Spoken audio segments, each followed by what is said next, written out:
Bonjour, bienvenue à Arcade-moi ça. Aujourd'hui, une autre capsule hors série assez improvisée parce que, comment dire, depuis un certain temps, je mets en vente beaucoup de vieux jouets à mon fils, Liam, des jouets avec qui il ne joue plus. Et évidemment, à plusieurs moments, pendant qu'il grandissait, il y avait des jouets que j'aurais aimé qu'il joue, qu'il découvre, que j'ai connu quand j'étais petit. Alors, un des jouets pour lequel je tenais à ce qu'il mette la main et qu'il s'amuse avec, c'était le Fisher-Price Alpha Star Adventure People numéro 326. Fisher-Price, qui ont fait évidemment beaucoup de jouets et beaucoup de matériel pour enfants, poupons et tout, avait dans les années 80 fait une ligne qui s'appelait Adventure People, qui était pour les enfants peut-être plus entre 4 et 7 ans environ.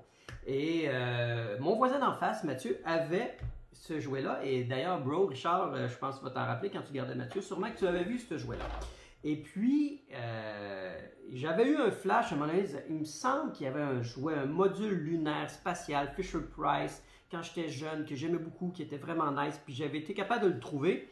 Et en piteux état, magané, et je l'ai tout nettoyé, restauré. Est-ce que j'ai laissé les batteries dedans? Est-ce qu'ils fonctionnent en ce moment?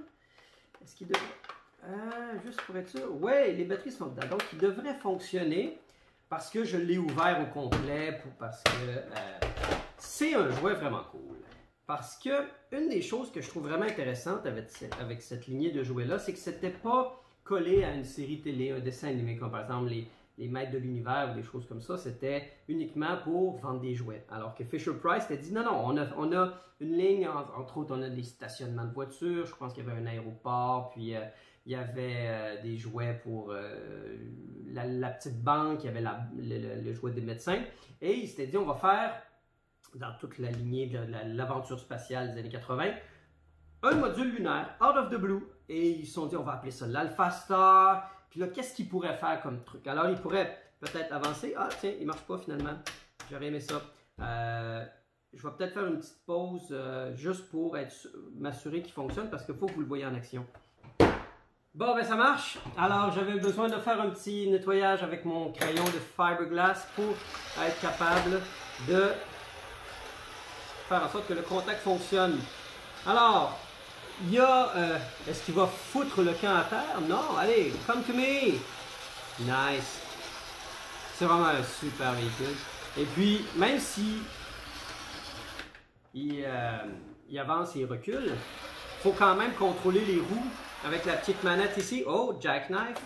Et il y a l'option aussi de pouvoir le mettre en mode manuel. Alors, ça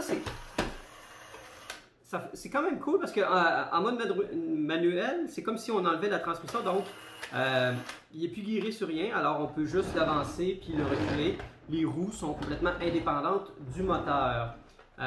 Sans blague, j'ai pas connu beaucoup de jouets qui faisaient ça, qui permettaient de choisir entre les deux. Alors, il y a un souci du détail sur ce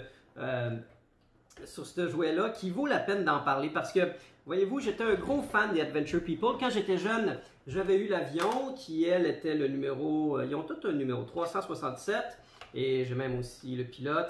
Les autocollants ont mangé une sacrée claque, mais c'est pas un avion qui a énormément de fonctionnalités.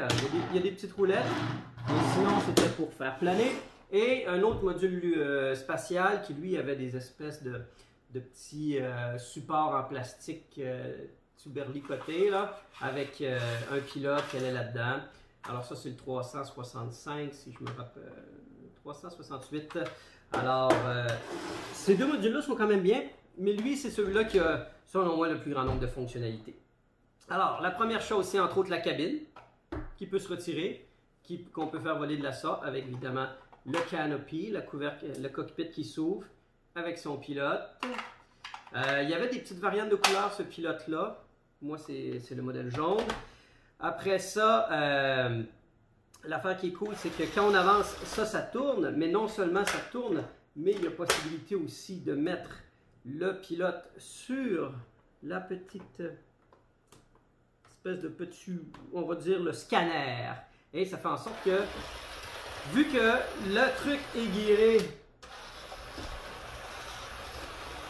Alors ça, c'est vraiment très cool aussi, le fait qu'il y a une sortie, en fin de compte, comme ici, qui permet, en fin de compte, de le mettre soit à l'avant ou à l'arrière. Alors, dépendamment où est-ce qu'on le positionne, c'est sur l'embrayage des roues.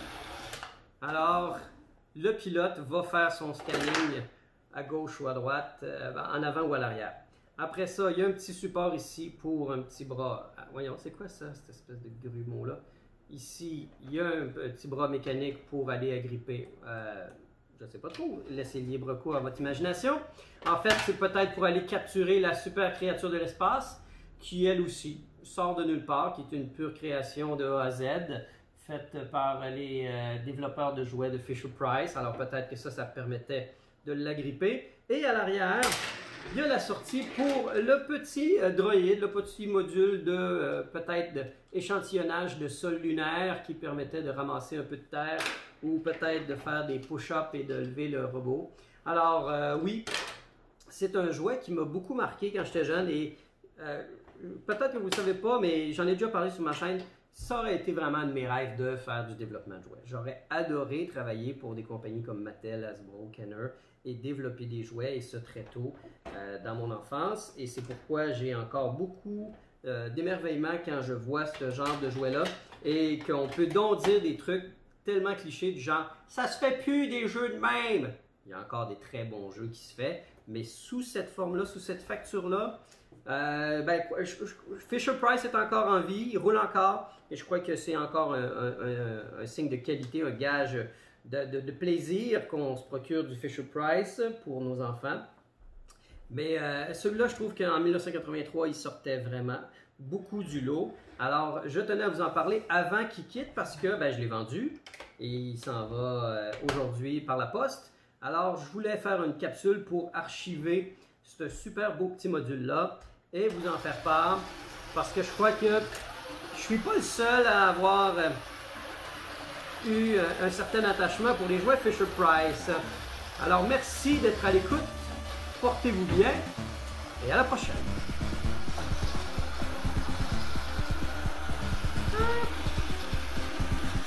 You spin me right round, baby, right round, like a record, baby, round, round, round, round.